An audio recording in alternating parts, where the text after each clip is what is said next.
America और Russia में एक बड़ी जंग के खतरात मंडराने लगे। वेनेजुएला से निकलने वाले रशिया के तेल बरदार जहाज को कब्जे में लेने की कोशिश अमेरिका के लिए महंगी साबित हुई। रशिया ने एक आबदोज अमेरिका की तरफ रवाना कर दी। आमिर रजा मेरे साथ मौजूद है, उनसे बात करते हैं। आमिर भाई, रशिया का तेल बरदार जहाज वेनेजुएला से निकला, अमेरिका ने कब्जे की कोशिश की, रशिया ने आबदोज रवाना कर दी। क्या रशिया अमेरिका पर हमला करने तो नहीं जा रहा? देखिए, सबसे पहली बात तो ये है कि मैं तो पिछले जब से मडोरो को उठाया गया, निकोलस मडोरो को, उस दिन से कह रहा हूँ कि ये अमेरिका ने आलमी जंग छेड़ दी है और अब दुनिया दो ब्लॉक्स में तकसीम हो जाएगी।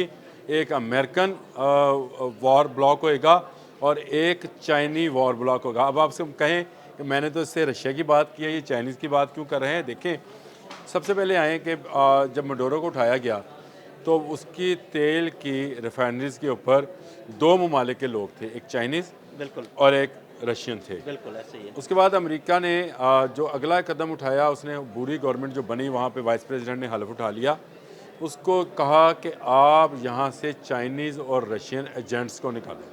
अच्छा, ये एजेंट्स को, ये एजेंट हम 007 एजेंट समझ रहे होते हैं, ये वो एजेंट्स थे जो कि कंपनीज होल्ड कर रहे थे तेल की और गोल्ड की माइनिंग का काम कर रहे थे। इनको निकालने का मकसद ये है कि यहाँ पर इनको निकाला जाए और जो स्पेस बने उसमें अमेरिकन कंपनीज को फिट किया जाए। और मैंने आपसे पिछले एक व्लॉग के अंदर ये बात कही भी कि वहाँ अपोजिशन लीडर जो आ रही हैं, उन्होंने कहा है कि वो अमरीकी मफादात के तहफ़्फ़ुज़ के लिए जा रही हैं और अमरीका को वेनेजुएला के लोगों की तरक्की के लिए वहाँ पर काम करना है और कंपनीज ने तेल निकालना है।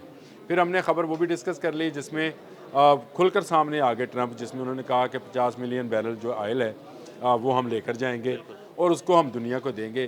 देखिए, तेल, दुनिया के तेल का 18% जो है वेनेजुएला में है, यानी भाई बहुत बड़ी मिकदार है ये रशिया से और सऊदी अरब से भी बड़ी मिकदार है। मतलब ऐसे लोगों को समझाने के लिए बात कर रहा हूँ। ये 18% तेल जो है, इस पर नज़रें हैं अमेरिका की।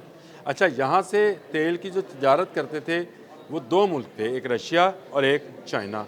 अब रशियन आयल बरदार जहाज़ वहाँ से तेल लेकर निकलता है, बेला वन नाम है जिसका, निकलता है तो उसके पीछे जो है ड्रोन्स उड़ना शुरू होते हैं। ये वो वक्त था जब उसके कैप्टन ने अपने मुल्क से रब्ता कायम किया और उसने कहा कि मुझे लगता है कि मेरी निगरानी की जा रही है, हालांकि इसके ऊपर फ्लैग ऑफ रशिया जो है वो लहरा रहा है। इसके बावजूद इसकी निगरानी की जाती है और ना सिर्फ ये निगरानी ड्रोन से हुई, जब ड्रोन्स की रेंज ज़रा सी कम होने लगी तो फिर हेलीकॉप्टर्स आ गए और हेलीकॉप्टर्स के बाद जहाज़ों की मूवमेंट देखी गई। ये वो मौका था जब रशिया ने पलट कर जो जवाब दिया। पहले रशियन हुकाम की तरफ से ये बात आई कि ये हमारा जहाज़ है, ये तेल बरदार नहीं है, इसको जो है अगर रोका गया या इसका रास्ता बदलवाने की कोशिश की गई तो अंजाम भयानक होगा। लेकिन इसके साथ साथ ही जो आपने कहा ना आबदोज भेज दी, ये मैं इसको ज़रा सा अगर आप माजरत मेरी कबूल फरमाएँ, एटमी आबदोज भेज दी। आमिर भाई, मामला खौफनाक हद तक खराब होते नजर आ रहे हैं। आपसे तो बहुत दिनों से हम दोनों इस बात पर फ़िक्रमंद भी हैं कि दुनिया एटमी और हाइड्रोजन जंग की तरफ जा रही है। अब देखें, एटमी आबदोज जाने का मतलब ये है कि अगर रशिया तेल लेकर नहीं जाएगा और अगर चाइना सोना नहीं लेकर जाएगा या वहाँ पर काम नहीं कर पाएगा तो क्या अमेरिका वहाँ से तेल लेकर निकल जाएगा? ऐसे ही एटमी आबदोज का होना जो है इस बात का सबूत है कि अगर आप अब रशिया को छेड़ेंगे तो रशिया आपके साथ एटमी जंग करने को तैयार है। आमिर भाई, वो एक बचपन से हम छोटी सी एक बात सुनते आ रहे हैं, ना खेडांगे ना खेडन दे आएंगे, ठीक है? फिर रशिया भी वही करेगा। देखें, रशिया पहले ही तंग है। ये जहाज़ वेनेजुएला से चल रहा था, रशियन जहाज़ था, यूरोप जा रहा था। इसका अगला एंगल ये है, मतलब ये सिर्फ रशिया इस जंग में, मैं जो ये कहता हूँ ना कि ये वर्ल्ड वार है जो हमला किया अमेरिका ने वेनेजुएला पे, ये वर्ल्ड वार है। और वर्ल्ड वार इस तरह से है कि अब यूरोप भी इसमें दाखिल हो रहा है और यूरोप के दाखिल होने की बड़ी वजह यह है कि तेल की एक बड़ी पैदावार जो कि रशिया से जाया करती थी, जिसको अमेरिका कहता था कि पाबंदी लगाएं यूरोपियन से, वो तेल अब वेनेजुएला से रशिया ख़रीद कर वेनेजुएला के रास्ते ही यूरोप पहुंचा रहा था। यानी रशिया से तेल नहीं जाएगा, लेकिन रशियन ही जहाज़ जो हैं उसको ट्रांसपोर्ट करेंगे, वेनेजुएला से लेंगे और यूरोप में पहुंचा देंगे। इसमें वेनेजुएला का भी फ़ायदा था, यूरोप का भी फ़ायदा था कि उसको सस्ता तेल मिल रहा था और रशिया का भी फ़ायदा था कि उसको इससे ज़र मुबादला मिल रहा था। तीन तरफ़ा ये फ़ायदा था। अब यूरोपियंस भी इस पर तिलमिलाएंगे। ये देखें, जब ऑब्वियसली जब यूरोपियंस को सस्ता तेल नहीं मिलेगा तो वहाँ से भी आवाज़ें उठेंगी। ये छोटा वाक़या नहीं है। इसको अगर आप गली मोहल्ले के लेवल पर आपको अगर मैं समझाना चाहूँ, तो अगर एक मोहल्ले में एक बदमाश का रास्ता रोका, दूसरा बदमाश रोके, तो क्या होता है? आपस में झगड़ा होगा, लड़ाई होगी। और दोनों बराबर के हों, टक्कर के हों, तो फिर क्या होगा? लड़ाई होगी। और अगर बात चली जाएगी, खून खराबे तक जाएगी।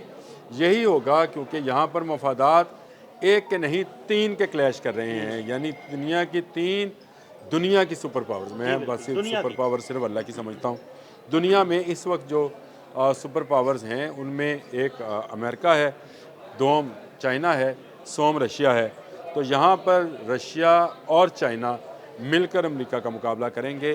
तो मैंने आपसे कहा कि दुनिया इस वक्त दो ब्लॉक्स में तकसीम होने जा रही है। एक वॉर ब्लॉक होगा अमेरिका का, एक वॉर ब्लॉक होगा रशिया का और चाइना का। और उसमें ये देखना है कि दुनिया में कौन बाकी बचेगा। क्योंकि अगर विक्टर गाओ की बात की जाए तो उसने कहा था, कही थी ये बात कि हम पर जंग मुसल्लत करोगे, हम तुम पर जंग मुसल्लत करेंगे।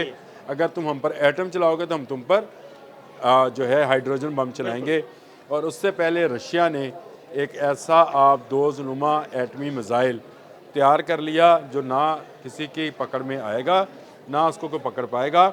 और वो शहरों के शहर जो है पलक झपकते में डुबो देगा। मसलन न्यूयॉर्क, वाशिंगटन जैसे शहर जो हैं ये पलक झपकते ही पानी के अंदर चले जाएंगे। ऐसा तबाहकुन सुनामी किस्म का एटमी आबदोज़नुमा मिज़ाइल जो है रशिया तैयार कर चुका है। तो मैं ये समझता हूँ कि ये एटमी जंग अब आ रही है। अब वो एक बदमाश वेनेजुएला में आया, अब वो छेड़छाड़ कर रहा है महल्ले के दूसरे बदमाशों के साथ। बदमाश का लफ्ज़ सिर्फ मैं ताकत के एंगल से देख रहा हूँ, मैं उसको किसी को वो नहीं समझता। लेकिन क्योंकि ये मुस्तामल है वर्ड ये बोलने में। आमिर भाई, इसको सादा अल्फाज में कह लें कि तीन बड़ी ताकतें हैं। एक ताकत अगर दूसरी ताकतों को दबाने की कोशिश करेगी तो दूसरी ताकतें ऑब्वियसली उस पर रद्द-ए-अमल का इजहार करेंगी, उसका जवाब देंगी। और अगर फिल्मी अंदाज में बताऊं तो एक हसीना है और तीन जवान हैं उसके लिए, यानी वेनेजुएला के लिए ये तीनों जो हैं निकले हैं। अमेरिका ने उसका प्रेसिडेंट उठा लिया है। लेकिन अब क्योंकि उसकी तरफ से आने और जाने वाले रास्ते पर अमेरिका चाह रहा है कि उसका कंट्रोल हो, ये कंट्रोल नहीं हो पाएगा।